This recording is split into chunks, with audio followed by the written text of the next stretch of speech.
I am mining for the past 28 years. I went in the interior to assist my sister because she was there way before me, and I started helping her running her shop, and then she encouraged me to get into dredging. So I started dredging, and I was still running the shop because I really didn't know anything about dredging. So I had someone partnering with the dredge. And basically, since I've been doing the mining, it helped me to get where I am. Hard work, dedication.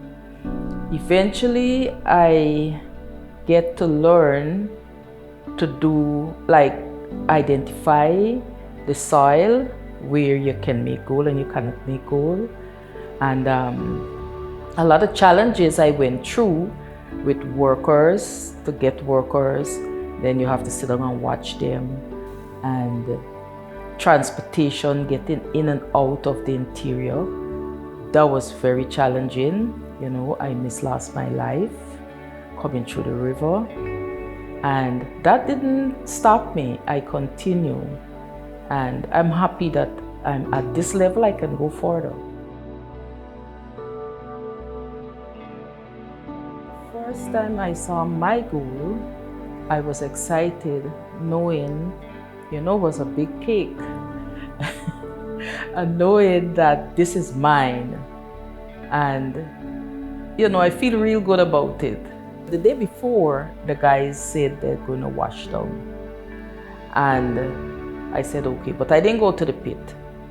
I was on the landing, and when the guy washed down, and the person that was running the dredge bring the goal,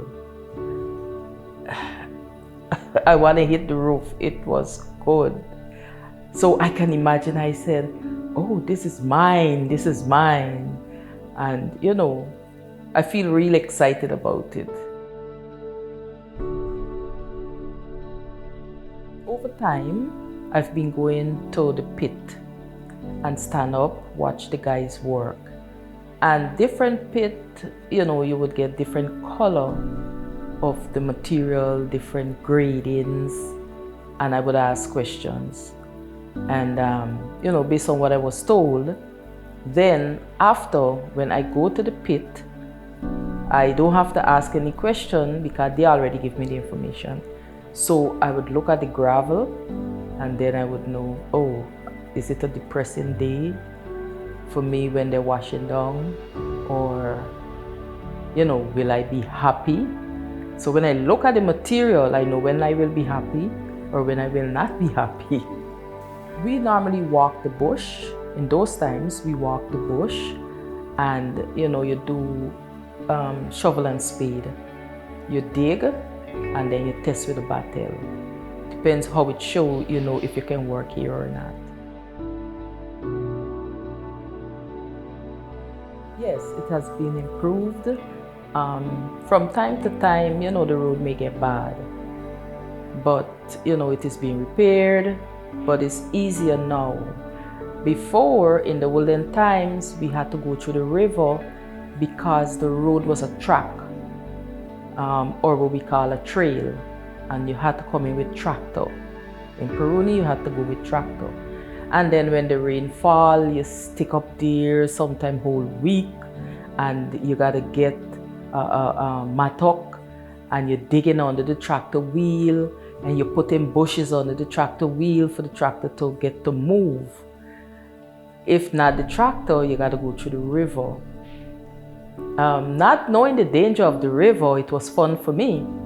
We would leave Bartico with our load, and then you wouldn't reach in one day.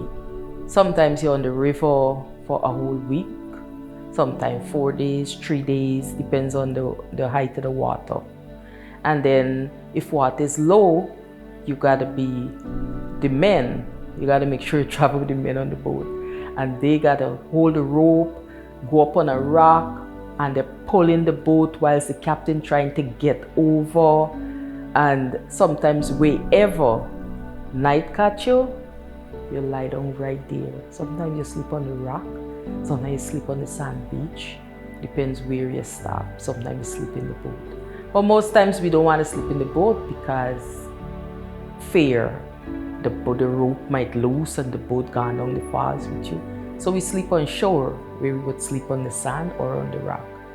And in those times, nothing like snake, commodity, and those things never come to our mind.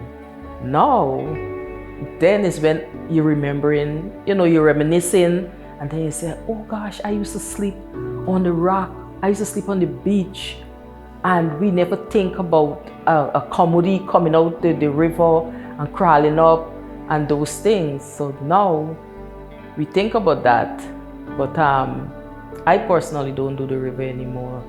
I had bad experience.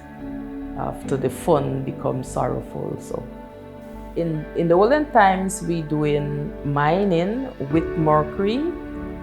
We never know the danger. We always hear mercury is poisonous, but we never take it serious.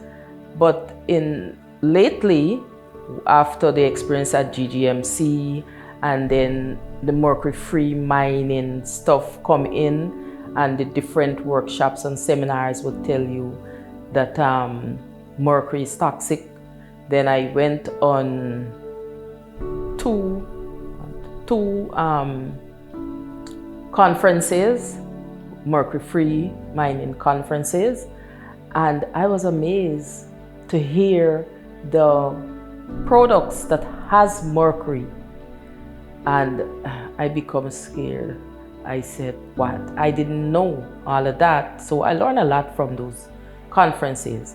However, the mercury is toxic, and that pushed me to get into or partner with planetGOLD to get into the mercury-free mining. Well, the equipment is good and is bad. It's good to help you to mine without mercury, but my belief is it is too slow for workers who has family, because when you start the process from beginning to end, it is very slow, So that I wouldn't rule it out, because at the end of the day, it will keep you free from the mercury poisoning. But if a better system can, devise to have work faster, so to keep workers, because there is the challenge. The workers, they say it is too slow. The barrier is finance, because those equipment are expensive, and you have to, get the finance so that you can buy it.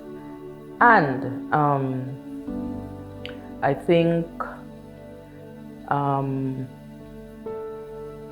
having the finance, as I said before, the system should be more fast. So it would encourage miners to, we call it muster, put together your money and get the equipment so you can be free from poisoning, mercury poisoning. As a woman miner,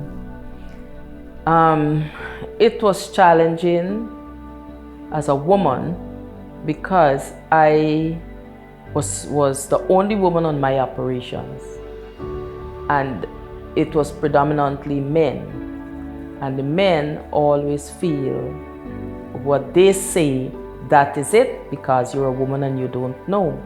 But over time you learn, and as they say, the student become better than the teacher.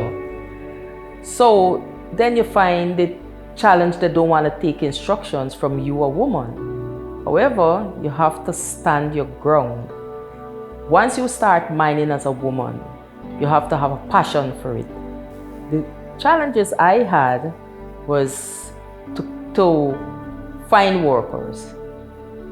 because when you interview the workers, they feel, what can she tell me about mining? You know, and sometimes you get them, sometimes you don't get them. My other challenges are like keeping them, especially every camp got its own rules, and we had stringent rules.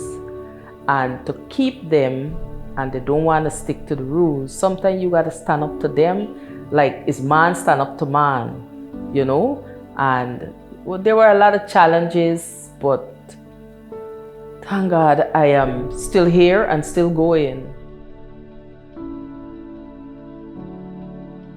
The old saying goes, anybody who in mining they mad, or who thinking about going into mining going mad. But I wouldn't go with it. I wouldn't go with it, because once you have the passion for something, you have to go after it and stand your ground. The most important thing is to stand your ground so you can have the respect.